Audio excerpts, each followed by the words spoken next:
Sebelumnya Assalamualaikum warahmatullahi wabarakatuh. Apa kabar teman-teman? Hari ini saya akan berbagi tentang penelitian ya, terutama skripsi.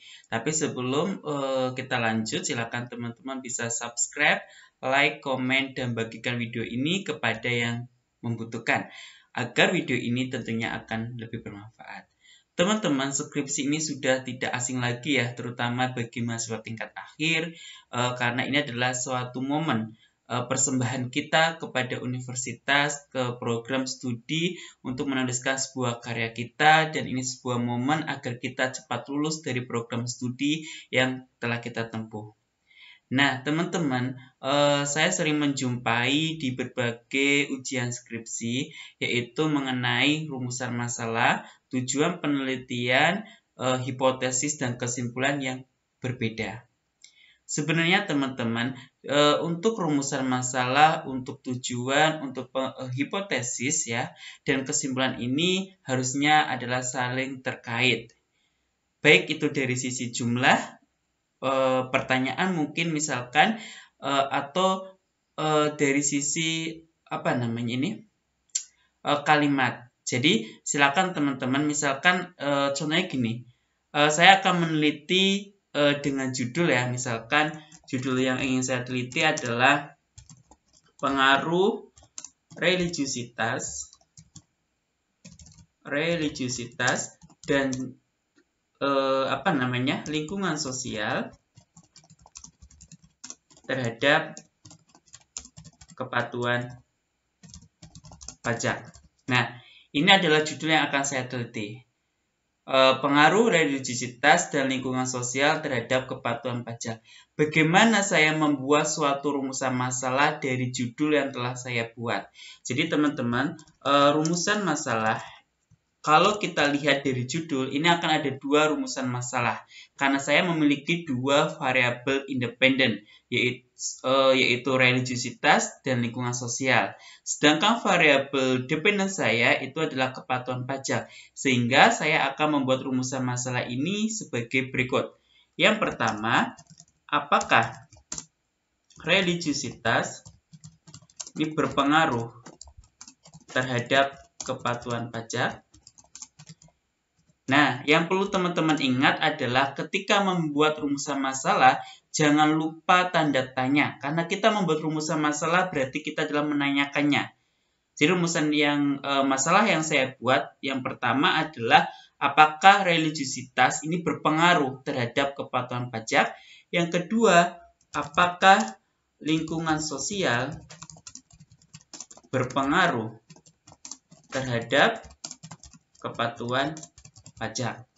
Jadi ada dua rumusan masalah karena saya melihat dari dua variabel independen yang saya gunakan. Jadi nanti tergantung ya teman-teman. Kalau teman-teman menggunakan 4 variabel independen, maka nanti akan ada 4 rumusan masalah dan seterusnya. Atau mungkin menggunakan variabel moderating, nanti akan muncul rumusan masalah yang baru. Karena judul saya hanya ada menggunakan 2 variabel independen dan 1 variabel dependen, maka saya hanya menggunakan 2 rumusan masalah. Yang pertama, apakah religiusitas berpengaruh terhadap kepatuhan pajak?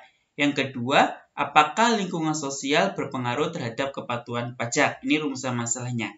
Dari rumusan masalah itu akan saya turunkan menjadi tujuan penelitian. Nah, tujuan penelitian saya juga ada 2 karena rumusan masalah yang saya buat ada 2. Tujuan penelitian yang pertama adalah misalkan untuk menganalisis ada tidaknya pengaruh religiusitas terhadap kepatuhan pajak. Ingat ya teman-teman, walaupun teman-teman nanti copy kalimat dari rumusan masalah, tapi di tujuan penelitian ini tidak boleh lagi ada kata tanya. Karena tujuan penelitian tidak bertanya, tapi apa yang akan ingin kita capai dengan riset ini. Nah, untuk tujuan yang kedua itu berarti untuk menganalisis ada tidaknya pengaruh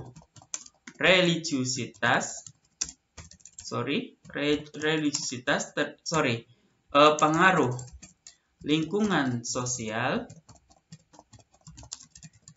terhadap kepatuhan pajak. Oke, ini tujuan yang saya yang kedua. Nah, bagaimana cara saya mengembangkan hipotesis atau membuat hipotesis? Tapi teman-teman, untuk hipotesis ini teman-teman harus kembangkan dulu ya dari misalkan teori, terus dari hasil penelitian terdahulu. Tapi di sini saya hanya membahas tentang format bagaimana kita membuat hipotesis.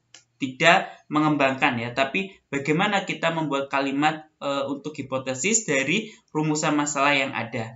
Jadi dari rumusan masalah tujuan kita dapat membuat hipotesis. Misalkan H1-nya berarti religiusitas ini berpengaruh terhadap kepatuhan pajak. Terus yang H2 berarti lingkungan sosial berpengaruh terhadap kepatuhan pajak. Oke, ini hipotesisnya. Terus kita sampai misalkan kepada kesimpulan. Nah, kesimpulan di sini jumlahnya juga harus sama ya dengan rumusan masalah yang kita buat, dengan tujuan, dengan hipotesis. Misalkan saja kesimpulannya seperti ini. Religiusitas, misalkan kita menyimpulkan atau hasil analisisnya menyatakan bahwa religiusitas ini tidak berpengaruh terhadap kepatuhan pajak. Terus sedangkan lingkungan sosial ini berpengaruh terhadap kepatuhan pajak. Nah, itu ya teman-teman. Jadi antara rumusan masalah, antara dengan tujuan, dengan hipotesis, dan dengan kesimpulan, jumlahnya harus sama. Ketika rumusan masalah teman-teman buat rumusan masalah 2, maka tujuan penelitiannya 2. Hipotesisnya 2, kesimpulannya pun 2. Begitu juga misalkan dengan ketika teman-teman membuat rumusan masalah 3, maka yang lain pun akan berjumlah 3. Itu pembahasan hari ini ya tentang bagaimana teman-teman bisa merumuskan masalah, terus menuliskan tujuan penelitian, menuliskan hipotesis, dan membuat sebuah kesimpulan. Itu saja dari saya. Silakan jangan lupa subscribe, like, komen, dan bagikan konten ini kepada yang butuh agar konten ini lebih bermanfaat tentunya. Tetap semangat mengerjakan skripsi, jangan pernah kendor. Ingat ya, skripsi itu skripsi yang baik adalah skripsi yang selesai.